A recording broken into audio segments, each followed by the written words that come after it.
how do you become a dude that is trusted by these guys to say, hey, this is the kind of guy that could get 5 to 10,000 to actually, do this big job for us? Like, how do you earn their trust? I mean, I don't think you ever do, because even them, they're disposable too. Right. They're all the people that I knew over there. I'll say like 85% are gone already. They're MIA, they're dead, they got indicted. They're over here in the U.S. doing life. Like their shit's not even guaranteed. Nothing's guaranteed over there. Like the cops are corrupt, and then they got good cops, and then they got cops that don't know they're corrupt. They're doing their job, but They're working for someone they're who's corrupt. but Yeah. they don't know, because Right. their boss works for somebody. So their bosses go hit that house, but they're really hitting their enemy's house. Somebody else's, So How many years were you there? I was there 15 years. Wow. So, in those On 15 the run, right? Yeah, what's that? You was on the run during Yeah, that whole 15? Yeah, 15 years. And the whole time I dropped 80 albums. I was recording music crazy when I was over there. You got the pressure of being on the run and being Yeah. wanted for murder. Yeah. And then is there also this pressure of your enemies or the things that you've done coming back to haunt you over there? Yeah, no, there is, and at the same time, it's like you're living your life, like shit that happens in regular. You got to deal with all the life things too, like regular life shit. Like life things were happening over there, like regular life things.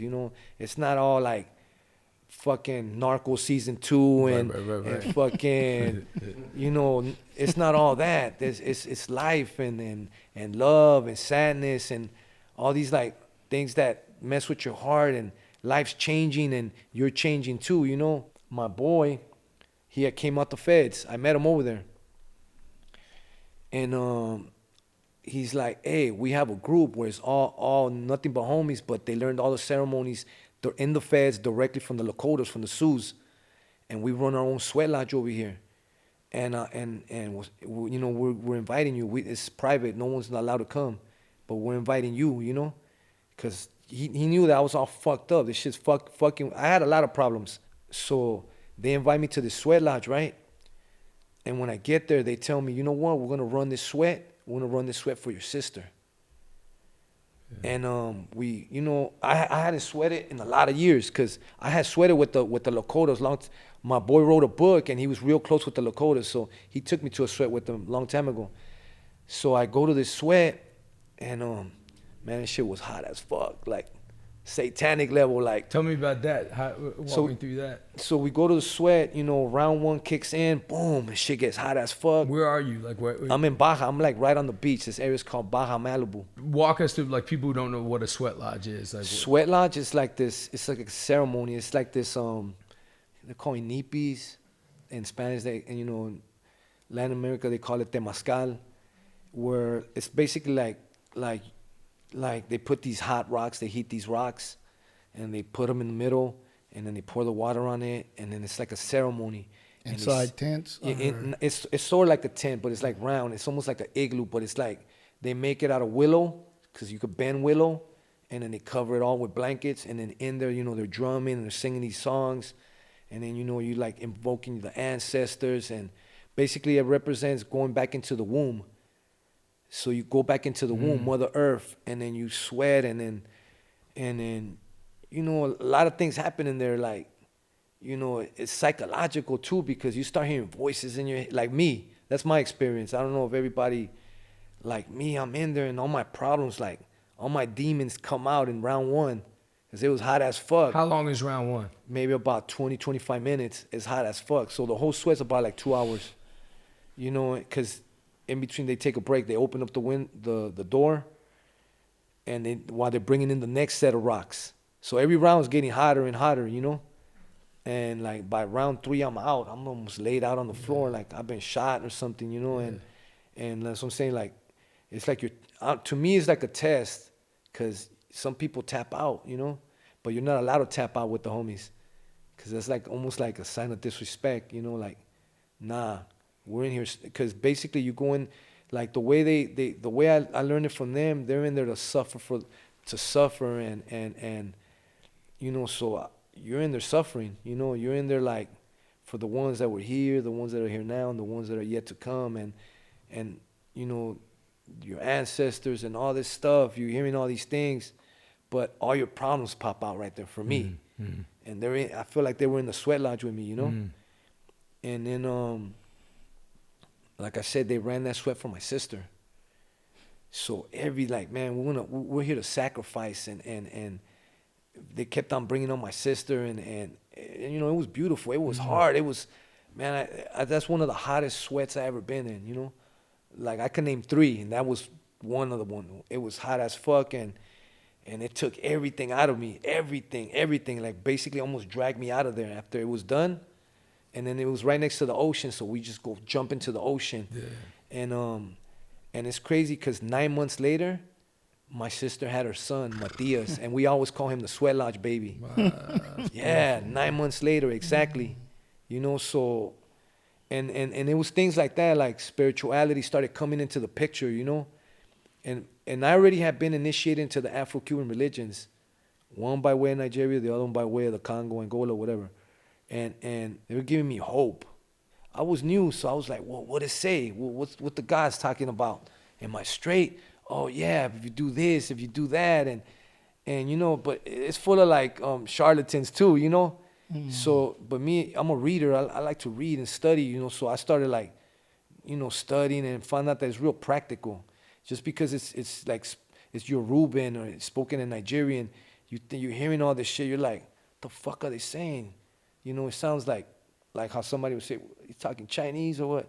But, you know, you're in this African language, but when you really break it down and you translate it, it's just, you're just venerating like the world, like everything in it, the water, the air, the, you know, fire, like you just giving thanks to the gods for all these things that we don't even give a fuck about them, you know? Yeah. We take them for granted and shit. And then, so, you know, I started sweating. I ended up sweating like for like 7 years, I don't know. Like once a month, I would sweat. I would just sweat it. I got like addicted to it. Like, you still do it? Yeah, I mean, I don't do it as much as I used to and as I can, because now it's in Baja, so it's a mission for me. But they're still running them the same. Everything's still running, you know. But I think that was like a change. And then all these dudes that I'm around, they're all spiritual, but all these dudes are ex-killers, ex-dope dealers. All of them had came from the feds. 125, 130, 115, 110. All of them had double-digit numbers like behind them, you know. So, and I like that, you know. Even the Afro-Cuban religions, like I told you, like it'd be like hitmen, prostitutes, fucking, you know, government officials in the religion. I'd be like, man, I like this, because there's nobody tripping on nobody. I could be next to this guy. He don't care. And now I'm homies with a fucking governor's assistant, and now my boy's a cop right here. And now this shit, I'm using all this shit to my advantage now. Like, it's keeping me up on game, because I'm still a fugitive.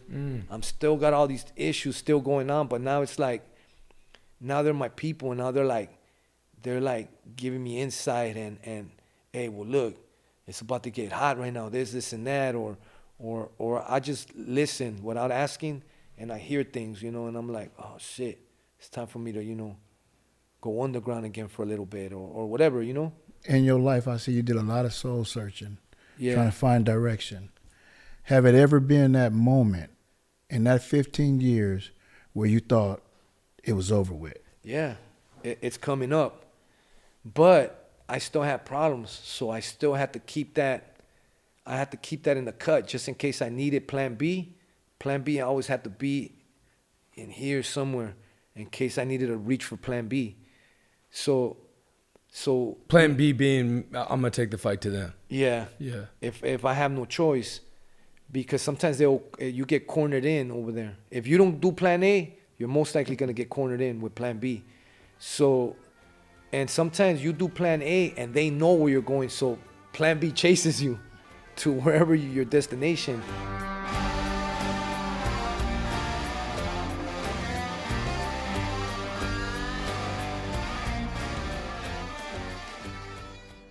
Hey, what's going on, everybody? It's John, Bam Bam the dog.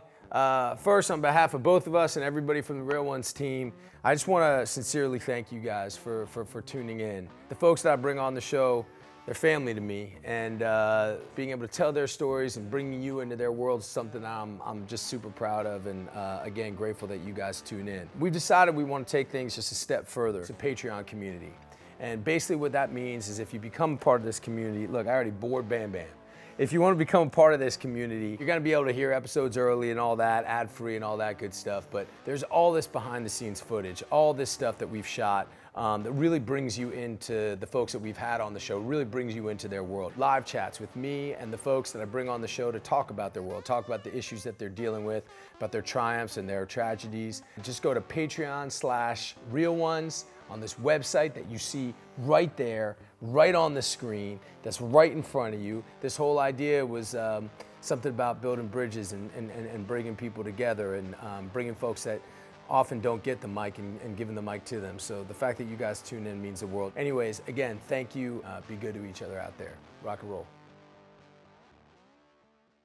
I'm gonna get a workout in a little bit with my man Eric Linden, stunt coordinator from The Punisher. He's coming all the way up because we're about to get after it. And when that's done, he asked me in the car, are you gonna have my shake ready? And I know what that means. Am I gonna have my Sun Warrior shake? They've got the active protein, but they also have this collagen protein, which is amazing. They also have the Warrior blend, which is a little bit lighter if you're trying to cut. And I believe in it. I believe in that Sun Warrior stuff. Go to www.sunwarrior.com/real ones.